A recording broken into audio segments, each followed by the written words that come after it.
If you've modified a Ford vehicle in, let's say, the last 15 years, you probably have heard the term OAR, especially on Ecoboost models. And I'm sure most of you know exactly what OAR is. It's basically a scaling system for timing and boost based off octane that Ford has already implemented into the factory tuning strategy. It's really nice, actually. And since it can scale boost and timing based off octane, I've been told a couple times that it can add up to 6 degrees of timing at wide open throttle. And I'm like, I don't know if that's the case. So I got really curious. Can the factory Ford system do that?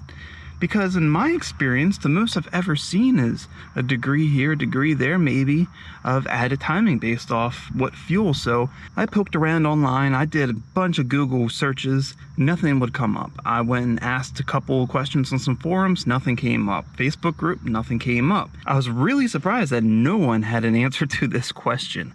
So I guess that left me with no choice but to find out myself. And that is exactly what I have done. So I have compiled 3 data logs running straight 93 octane, running over 100 octane using Octanium Octane Booster, and then running a probably 96, 97 octane mix using E85 and 93. So I'm going to compare all 3 of those runs and see if the factory strategy will indeed add up to 6 degrees timing wide open throttle. Let's have some fun on Karz Kreated.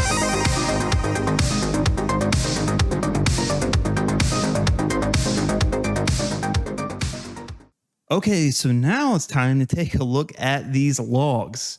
So let's go ahead and see what happens when we run 93. So the first thing we're going to look at here is our knock sensor information. We're going to see that, it adds a little bit timing here. This is right at peak boost still. I mean, just a shade, 0.07 at the 3.4 and the 4.5 shift. It adds about a half a degree timing on both. Okay, so it's not bad. So the more important thing we want to know is what the actual timing is throughout the entire run. I mean, the knock sensor information is great, but how much timing is the car actually running? So we can see here, this red line is our spark advance. This is the spark the car is actually giving at the time of the run. So we can see this drop here. This is when I go from part throttle to full throttle. Boost starts ramping in. Right here, as boost kind of starts hitting its first little peak, which is at 19 PSI, mind you, we have 3.25 degrees of timing. And then right here, our boost hits our max value of 22.47 PSI. Mind you, it is a little bit higher because of what the boost max is doing. So this is only the highest the car is reading. And our timing goes from 3 and starts dropping down to a low of 1.25 degrees, and then it starts going back up. Highest amount of timing we see at wide open throttle is 13.5 degrees, and the lowest we see is 1.25 degrees. All right, so that's out of the way. Let's see what happens when we add over 100 octane worth of power delivering fuel, something like that. So what we'll see here is our knock sensor information again. We can see it's a little bit different this time. It is adding some timings, adding a little bit more. It's actually adding a lot bit more when the boost starts ramping in. Instead of that 0.7, we have 0.22 negative correction, and then it kind of levels off again.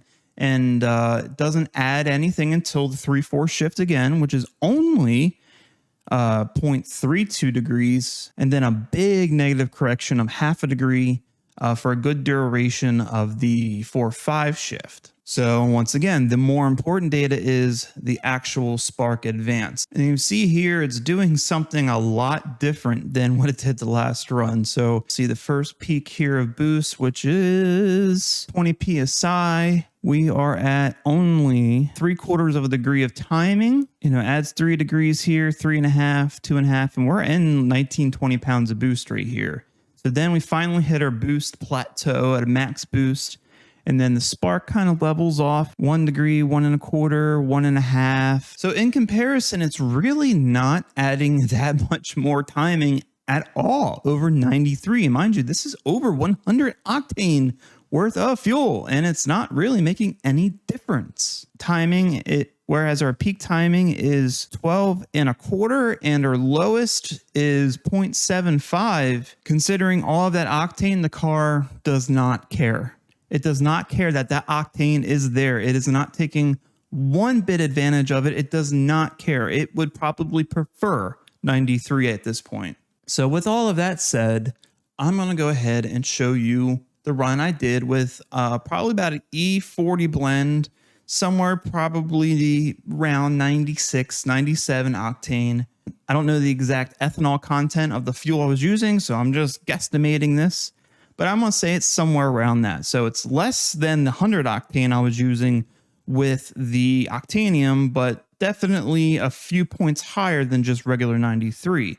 So look at our spark advance. We come here, starts dropping as I go full throttle, boost starts coming in, timing starts coming down, 2.75 degrees, kind of jumps back just a little bit, 1 degree once that spike hits, but then it immediately jumps back up to 3.5 degrees. And once boost kind of levels off finally at our max boost, we have a 1.5 degrees, does drop down to 0.75, 0.50 here. It goes all the way up to a max of 14.75, almost 15 degrees of timing. That is 1.25 degrees higher than we saw with the original 93 octane run. Oh no, there is a spot where it did hit 15 degrees. So what was our boost here when we hit that 15 degrees? Our boost was 13 PSI. I just want to go ahead and see where that 93 was. Boost was about 15 PSI. So we had a little less boost there, but I guess that's why we have a little extra timing. So overall,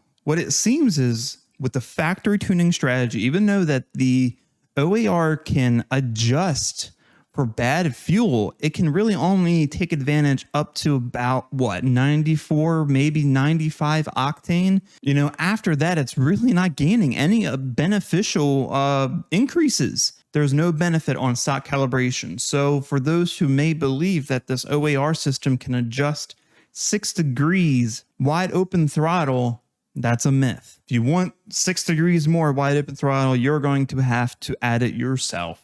Now, with that said, there is a benefit to higher octane fuel. Now, while you might not see increases at wide open throttle, boy, do you notice it at part throttle operation. I can tell you there is a noticeable difference with how the car responds at part throttle using 93 octane versus the ethanol blend. The car runs a lot smoother on the ethanol blend, but what you don't really realize is while the car is not adding additional timing wide open throttle, at part throttle operation, it is actually adding max timing, which is a negative correction of 5.99 degrees. It will add it quicker and sooner with higher octane than with 93 or less. When you're cruising around, you want to pass someone and you don't need to floor it. Yes, that makes a big difference. But at wide open throttle, no difference whatsoever. So there's my conclusion. Factory calibration does not care about octane at wide open throttle. There is a benefit at part throttle, which is why blending a few gallons of E85 is generally what most people do to get the most out of the Ecoboost engines, and this is exactly why. Unless you're reflashing with a tune, you're adding a bunch of timing, there is no benefit to any more than probably 94, 95 octane.